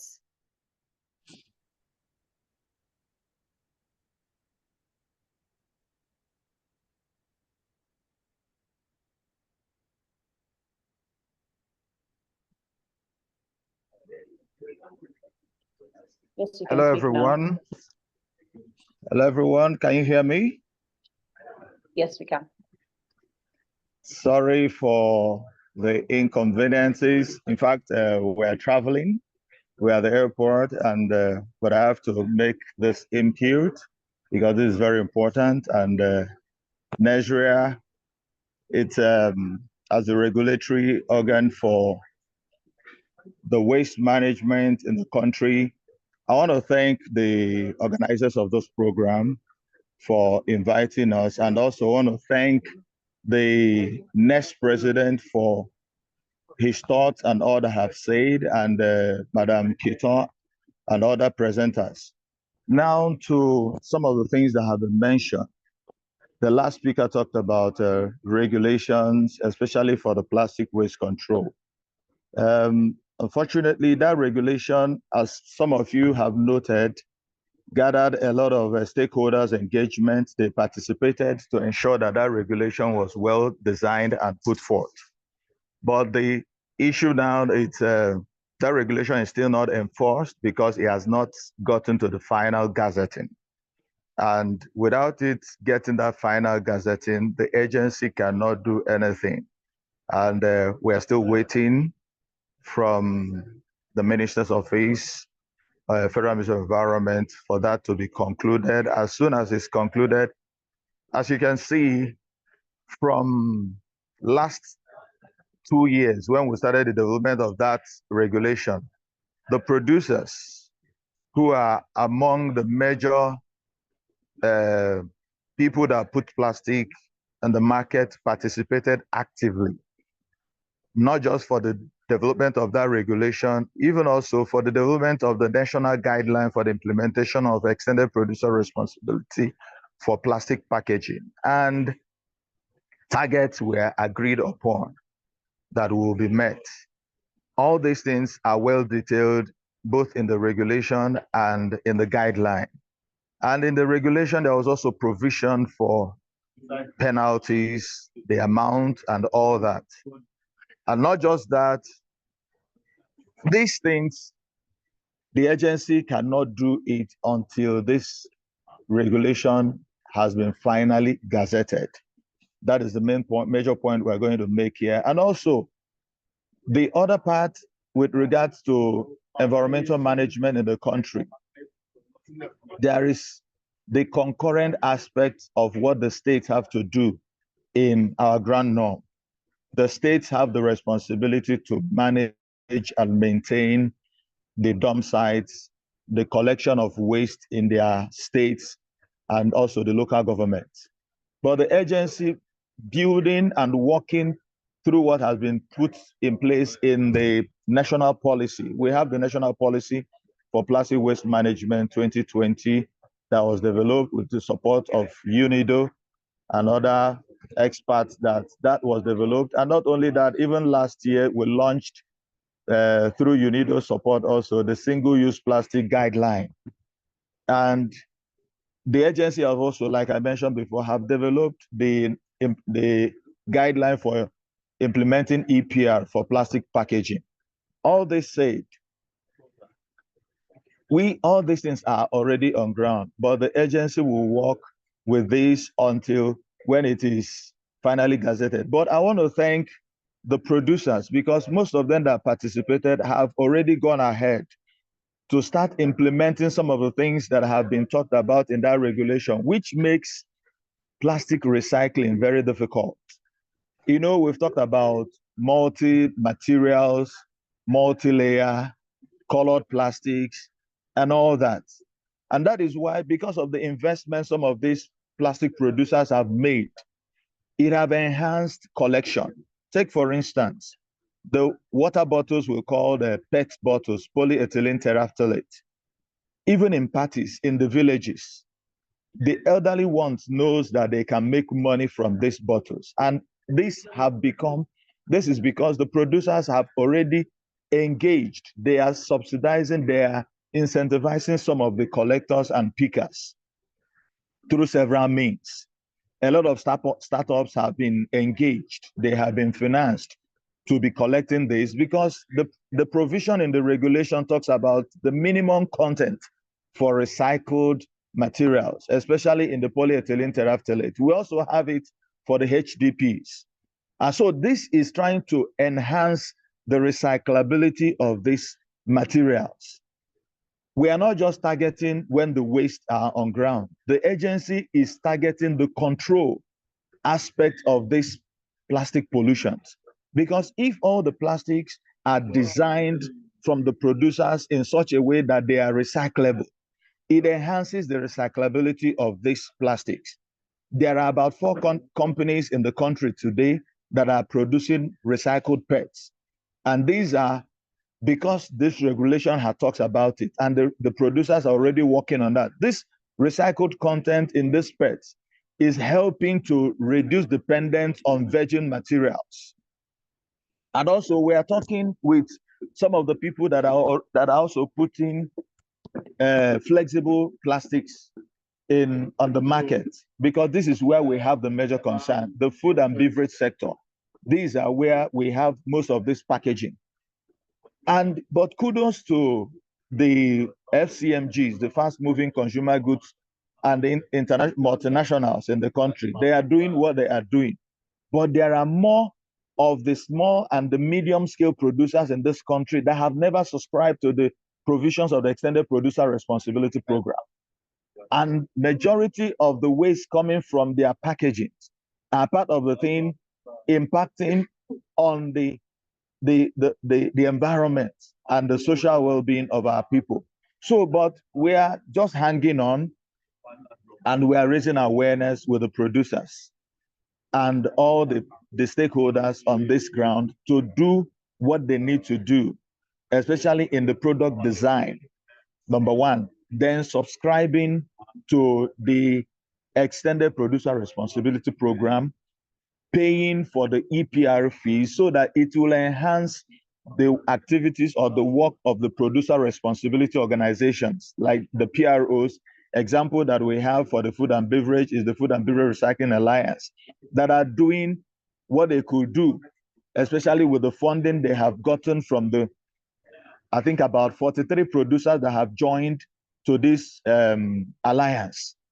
But we have more than 500 producers, or I will say more than 1,000 in this line in the country, in the whole 36 states, but not all of them have subscribed. And what they are producing, if you equate it, can even be more than what the multinationals are producing. So, but like I said at the starting point, the regulation and the guidelines have stated the minimum content and the things we can do to increase the recyclability of the plastic that are put on markets. But we want to wait until the regulation has been gazetted. Then the agency can use it to conduct enforcement, especially for the producers that have not subscribed to the Extended Producer Responsibility Program. And with the fund increased by the onboarding of more producers, then it means that the producer responsibility organizations can have more money, and also with their partnership with the state environmental protecting agencies, they can support not just the private people, but also the EPAs to handle what is going on into their waste dumps. But we want to encourage and also invite the EPAs for us to get the real data of the waste that is going into our disposal sites in most of the states. They have the responsibility to install weigh bridges that can give us the weight of the waste that goes into their dump site, not just telling us the number of trucks that goes to these dump sites. Those trucks are not carrying the same kind of materials. And if you don't do that, if you don't give us that data through a weigh bridge that is transmitted and all that, we can't get the right quantity of waste that are dumped in our disposal sites. So these are the few things I can say. We've been called to board for our flight. So please, we'll have more time to engage, but the agency is not relenting on ensuring that this regulation is gazetted. And when it is done, the right thing will be done. And we are also calling on Nigerians, because like the president of NES have mentioned, our behavior have a lot to play, both that of the elites and everybody. If all of us can behave rightly with regards to the way we handle the litters from what we consume, I think we'll have a better environment.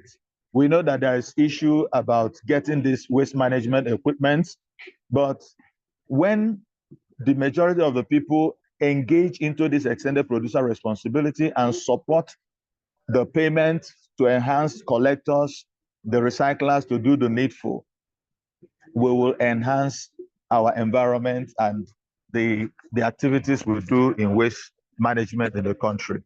Thank you, please.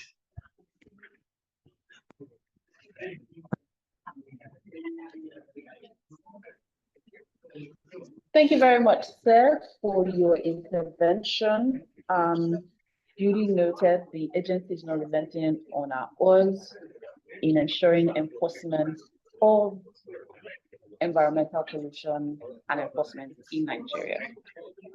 We really do appreciate your intervention, and thank you for taking the time out of your busy schedule to join us.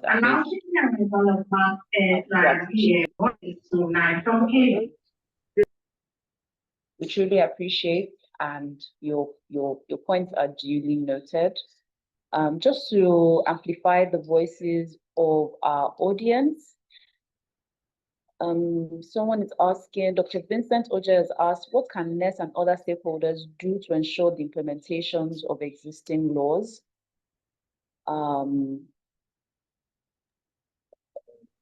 Felix? Yeah.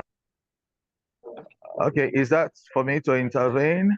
They are all part of the stakeholders. In most of the engagements we held, There have been representatives from NES and all that. But if they can help in awareness raising, okay, because we can't do enforcement of what is not existing currently.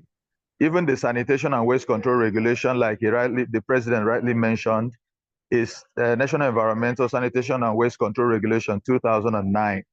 That regulation was developed since 2009. Currently is under review, and we want to put some stringent measures in that regulation to enhance the enforcement so that even the states that have some contributions to make with regards to enforcing these regulations will do some things in their own. We cannot enforce the states doing waste collection or managing their dump sites. NESRA doesn't have that responsibility. The states have to do what they need to do and ensure that their dump sites are managed appropriately. But the producer responsibility organizations can support the activities of the states when they start all that. So I thank God that some of the executive director of Food and Beverage Recycling Alliance is on this program, and some of the producers in the food and beverage that are here listening. So the NES can also support. All the other stakeholders here can support in awareness raising, and where possible, support the collectors. And also, we are also calling on, especially in the Federal Capital Territory, where waste speakers are banned because of the various activities of some people. We are calling on Abuja Environmental Protection Board to work with other stakeholders to ensure that these waste speakers are identified. It's identification that is the problem. If we could identify who is the right waste speakers, there are many of them that are doing the work of supporting clean environment in the FCT. Just like what the Lagos state government have done in Lagos, the waste speakers in Lagos are doing their work because their organizations, that is the cooperatives and the associations they belong, have identified with the government, and government have identified some of them. So they are onboarded, a kind of formalized, so that you know who is speaking the waste on the street or who is doing the other way around. Okay, so every one of us have the responsibility to raise awareness and also inform the agency where the need has to be done. NESRA have offices in the 36 states, and the state coordinators are there. You can raise this issue with any one of them, and they will be gladly to work with us. And where it needs to be scaled up to the headquarters, we are also open. Our numbers are open, the emails are open to ensure that these things, the concerns are handled as soon as possible. Thank you. Thank you very much, sir. Indeed, value chain mapping perhaps is the first point of call for how we tackle plastic waste in Nigeria. And awareness raising is now everyone's duty call. We all have responsibility to raise awareness about the problem, solutions, and how we can move forward so that we can chart a way and change the dynamics or the narrative for plastic waste in Nigeria. And lastly, we all have, there's a role for private sector partnerships, and that's what I've heard him say here as well, about partnerships. We can all come together to co-create the solutions that we do want to see. Without much further ado, I think we can call on our next presenter, and I hand my mic back to my co-operator. Thank you.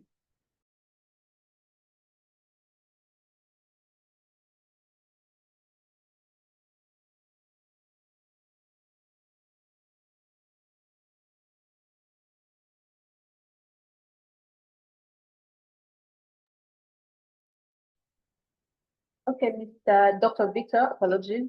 Are you ready for your presentation first?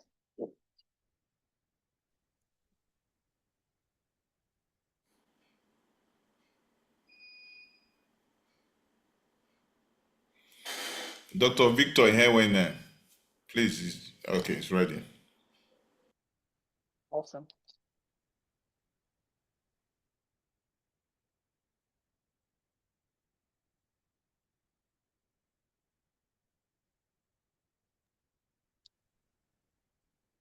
Dr. Victor, would you like us to support in sharing, or you want to go ahead and share?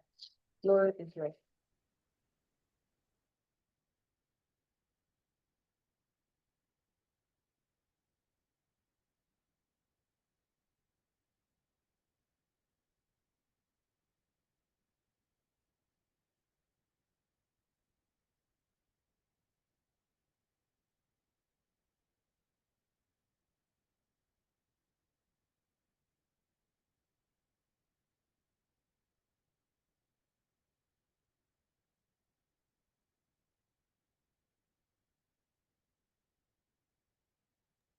Okay, while we wait for Dr. Victor to come up, perhaps I will just use this moment to go through the chat and read a bit of comments that we have in here. Bukola Wellington says, China has just come up with a fine against plastic polluters. Why can't Nigeria do the same? Private sector cannot assist the government in enforcing laws. We are to co-create, apologies, but to create awareness and create environmental consciousness through advocacy. Our government needs to sit up. Thank you very much for your comment.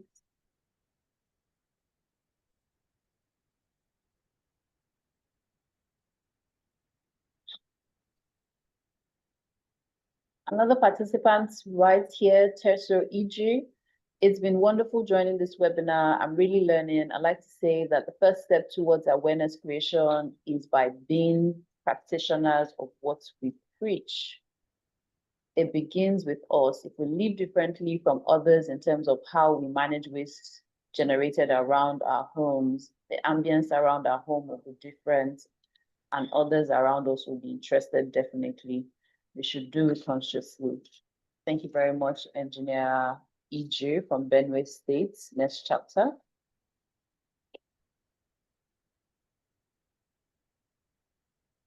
I'd just like to confirm again, is Dr. Victor ready?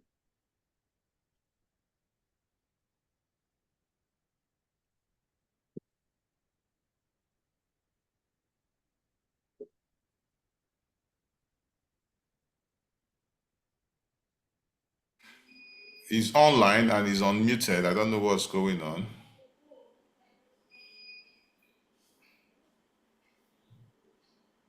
Perhaps we're having network issues. Hear me? We can hear you. You need to increase the volume. Good. Okay. If you can hear me, can you kindly share my slide, please?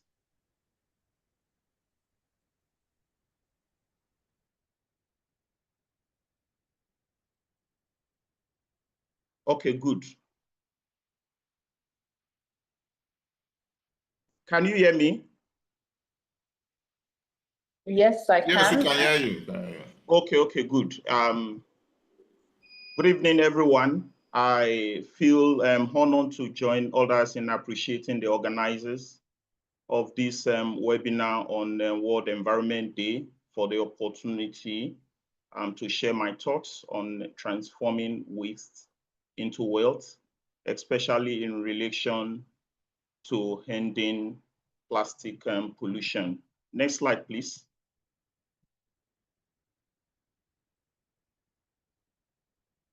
Next slide, please.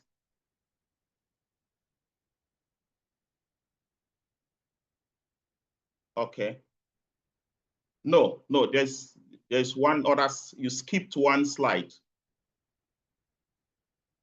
No. That's the second slide, yeah.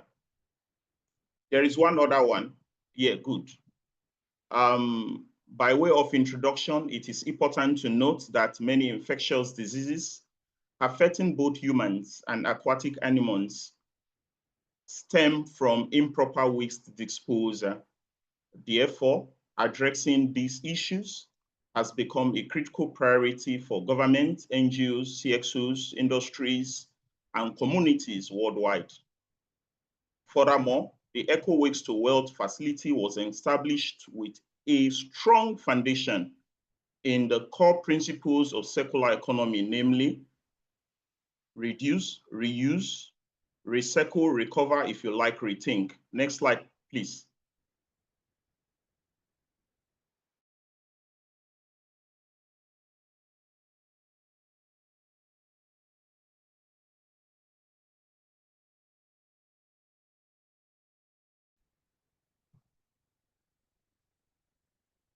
Next slide.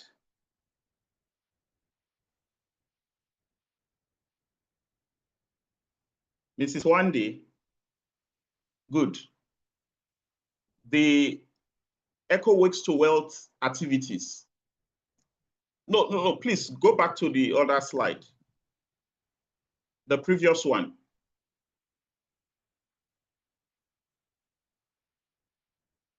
Who is controlling the slide? Okay, good. Eco waste to wealth activities.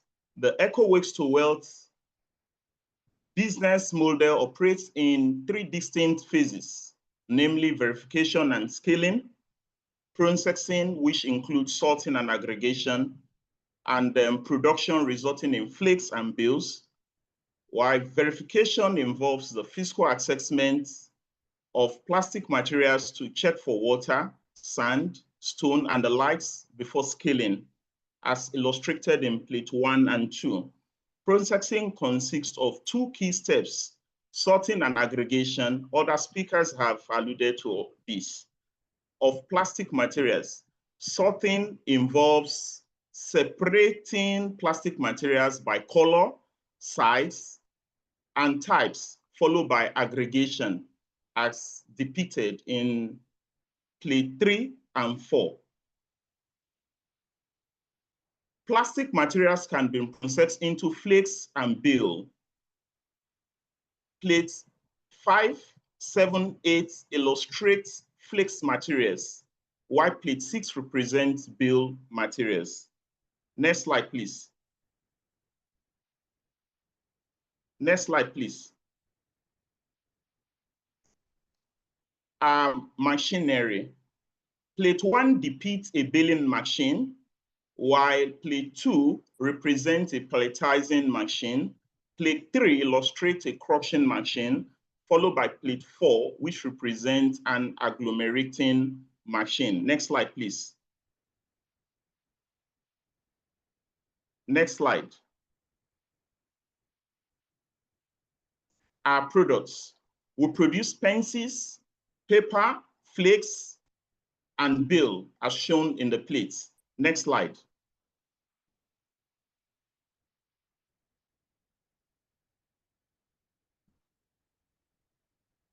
Next slide, good. No, there's a slide before this. You skipped one slide.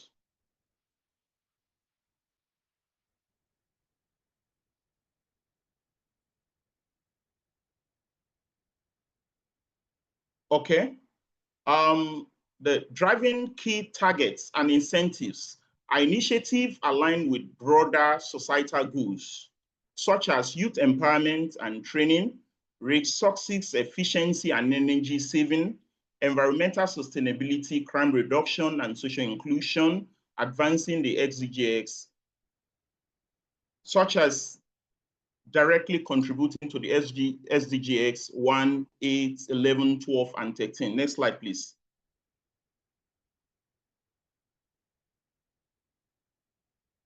Our impactful solution will have successfully trained over 300 youths and women in waste collection and aggregation as attached.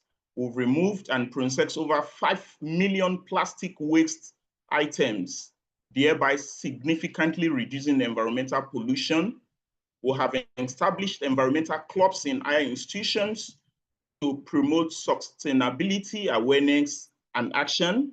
We've employed and empowered over 20 factory workers, thereby supporting economic growth. We have contributed to Nigerian circular economy through substantial waste reduction effort. Next slide, please.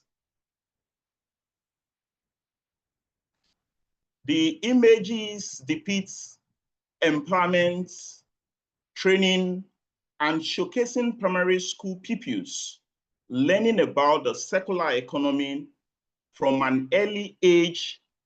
This fundamental knowledge helps future generation cultivate a culture of responsible waste management. Next slide, please. Next slide.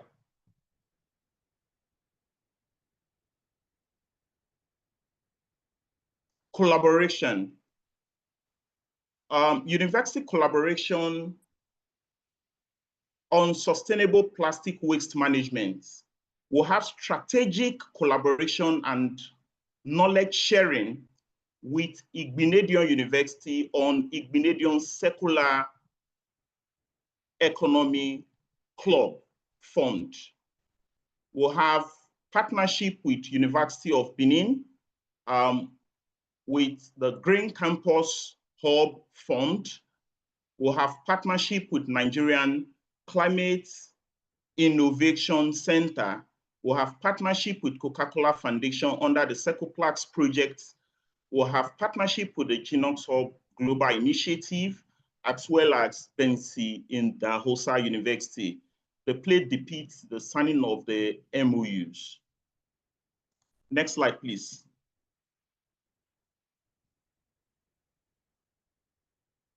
My closing message will be that plastic waste is not just trash, it is opportunity. Together, let's turn plastic pollution into prosperity. We are open to collaboration. Thank you for listening.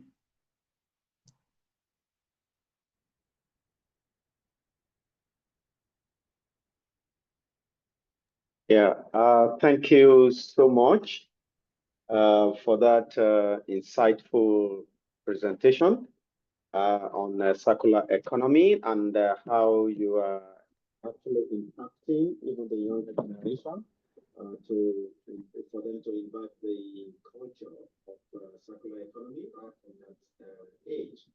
Yeah, your slide on the 5 R's, was very insightful, and it's also very interesting to see that you are contributing to SDG 1, SDG 8, SDG 11, 12. Your voice is low. Your voice is low.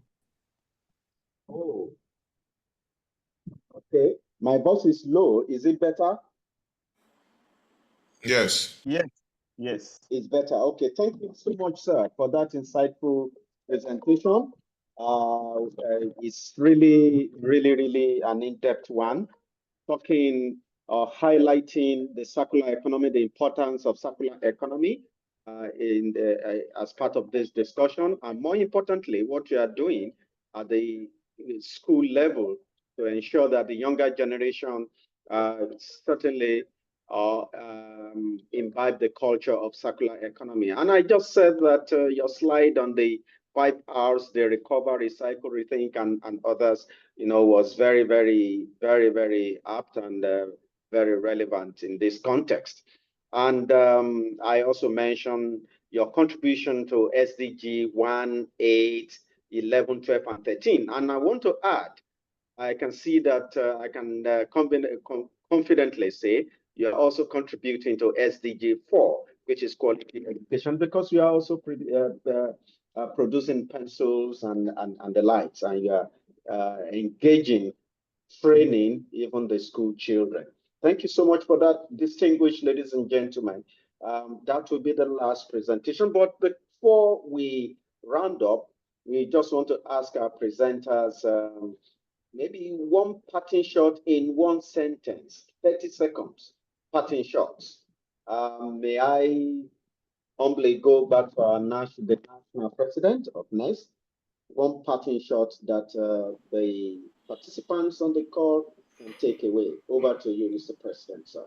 Thank you very much. First, let me appreciate every participant for staying up to this time, and also say that this is not just an exercise, it is a business opportunity that has been open to participants. Waste is wealth. Look at it from that perspective and begin to think how you can make wealth from waste around you. We're going to take this beyond now, and we look forward to seeing more millionaires from this participation. Thank you. Thank you so much, sir. Waste is wealth. Dr. Ali and Yakubu, over to you. One party shot. I yield the floor to you, sir.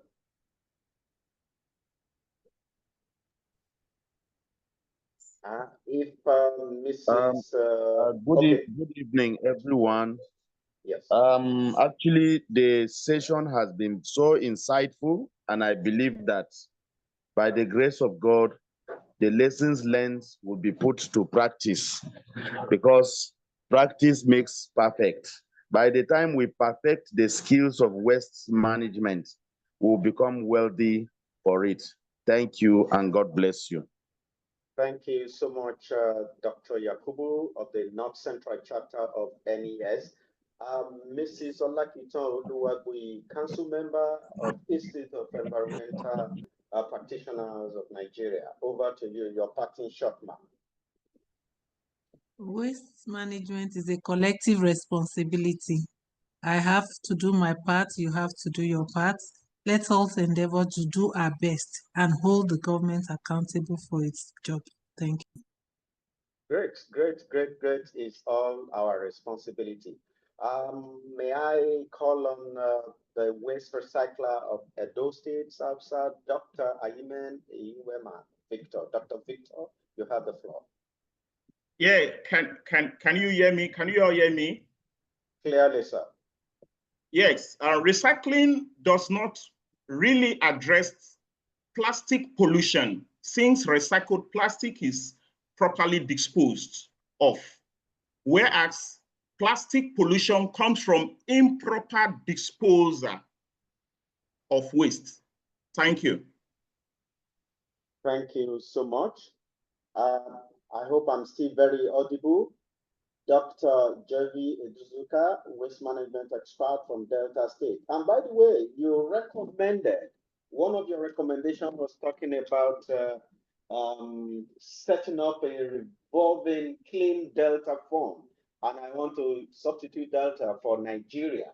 So of course, I know because you operate at that level, but we can harvest some of the good things that we have in Delta. So setting up of a revolving clean Nigeria fund will be a bad idea. Over to you, sir. Your party shots. Yeah, thank you all. It's been a very insightful session for me. I've learned more about some environmental or waste management laws which I wasn't aware of. And also, I've come to meet Dr. Agime, who is actually doing what I admire and I would love to do in Delta State. So I will collaborate with him. Then finally, tackling waste or plastic pollution to me is an individual action. It starts from me, you. When you go to the market, can you take your nylon bag? I go to places, I can't put my nylon bag in my pocket.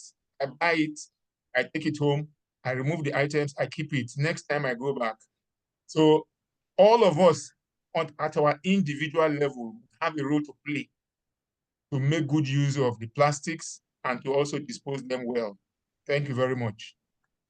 Thank you so much, sir. Every one of us has a role to play in recycling plastics. Thank you so much, sir. Before I hand over to Wande to just close the meeting, this is just to mention that this is one of the series of engagements in your audio, please. Your audio, please. You're not audible.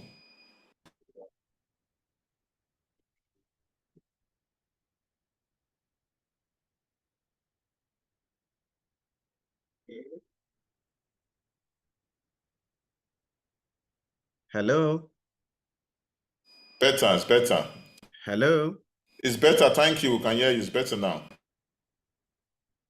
Is it better now? Hello. Yes, Much better, much Okay. better. We are hearing you We better can now. hear you. Just carry on. We can hear you. You can hear me. Okay, great. I was just saying that before I hand over to Wande, just to mention that this is just one of the series of engagements in observance of the World Environment Day. And we are discussing or engaging under the global theme, which is putting an end to plastic pollution. Together, we can beat plastic pollution.